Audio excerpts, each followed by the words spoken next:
So you're not really a leader unless you're pissing some people off. That's just the facts, man. Like if nobody talks about you, if nobody's angry at you, if they're not upset about you, if you never hear anything bad, you're probably not a leader, guys. So today in this video, I'm gonna talk to you guys about some of the indicators that you know you're a leader, and whether you're and what to do when you're dealing with criticism. Okay, as a leader, because that's like it comes to the territory. A lot of you guys are gonna be in situations where you're leading your family members, your coworkers, and you're gonna piss some people off.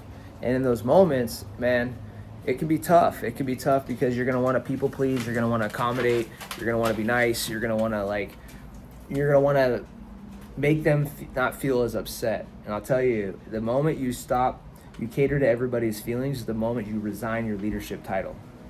All right, so I'm gonna talk to you guys today about what it takes to be a leader, and how to overcome some of that criticism that's going to be coming your way when people don't like the shit that you're telling them. All right.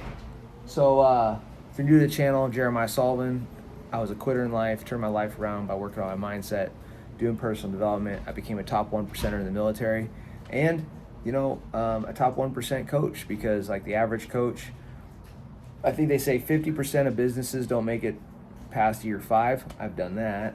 And then as a coach, the average coach makes like 30 to 50,000 a year, and I mean, like, I'm well past that. So point is I've qualified to teach on the stuff that I've learned to become a 1%er, and part of being a 1%er means that you're going to become a leader. I was an infantry commander in the Army, and now, I mean, I don't know how many people I've influenced online, but the point is, I'm assuming you guys have been around for a minute, and you're here to really learn how to better yourself, take yourself to that next level. So with that being said, let's dive in. You know you're not a leader when people aren't talking about you. And you know you're not a leader when you think everybody, like I had a friend tell me this one time. He said, if you think everybody likes you, you're mistaken. And not everybody does like us. But the reason I'm bringing all this up is because I just got off of a call with a mentor of mine, and he was telling me that I spoke to this group. And when I spoke to this group, I told my story. I told my you guys ever done this? Like, you tell just who you are pisses people off. Like, you ever walk and just try to be your authentic self, and that just pisses people off? That's when you're your fully authentic self. Like, you know you're your full authentic self when you piss people off, when you rub them the wrong way. Because if you don't piss people off, then that means you're catering to everybody's feelings all the time. So it can hurt, it can sting to piss people off, sure, to upset them. And that's what happened to me. I told my story in front of this group, and one of the people in the group, they asked for a refund. They were like, it wasn't my group, so I felt a little bit bad. I was like, damn, but I was just being myself.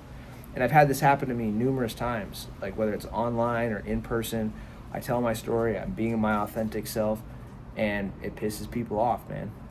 And so I've dealt with it when I first got online. I deal with it now. I dealt with it when I was in the military, going from enlisted to officer. Point is in your life, does being you piss people off?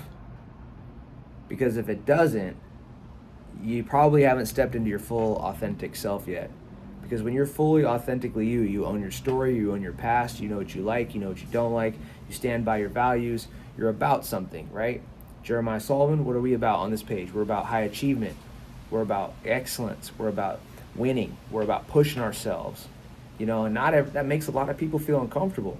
And we have a military background, right? I don't know what's in your past, but I'm sure there's stuff in your past that would upset a lot of people. So, like I said, I was going to talk to you guys about, how do you know if you are a leader? Well, you know you're a leader if you're ruffling some feathers, if you're pissing some people off as you're continuing to be yourself. Now, I'm not saying you should run around making people mad.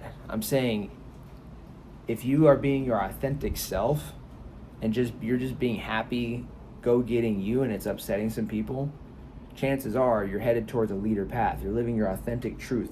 The truth pisses people off. Like when I own my past and I talk about my past in the military, people don't like that. They have a certain amount of feelings about the military and deployments and whatnot.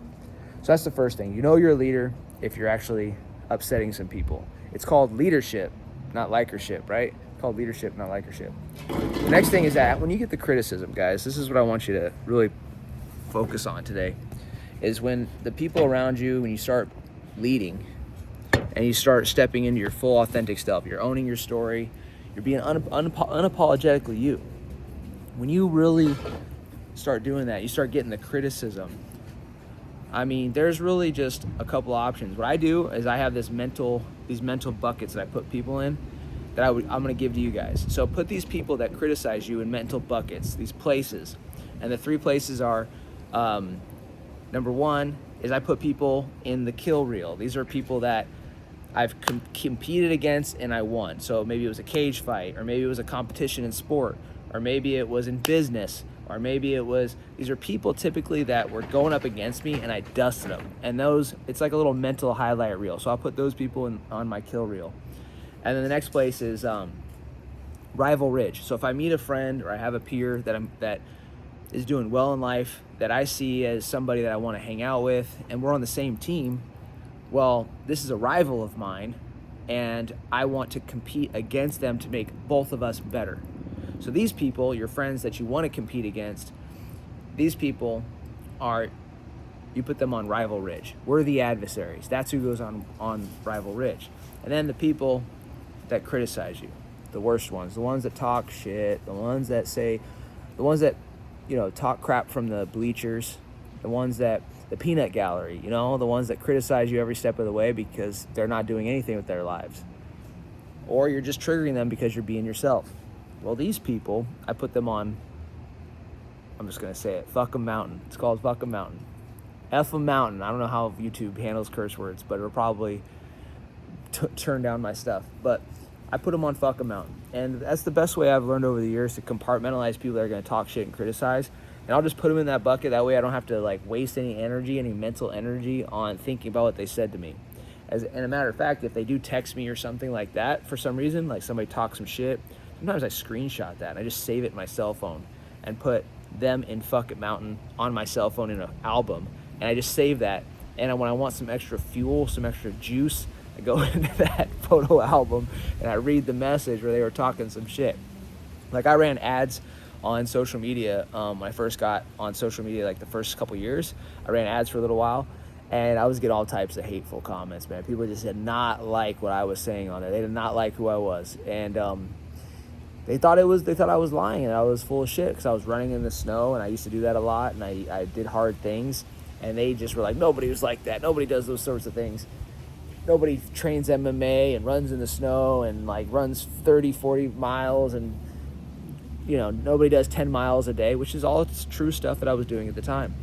But moral of the story is that the fuck 'em mountain place is for all the people that have slighted you, all the people that have criticized you. You just put them in that bucket, and when you need it, you use them as fuel.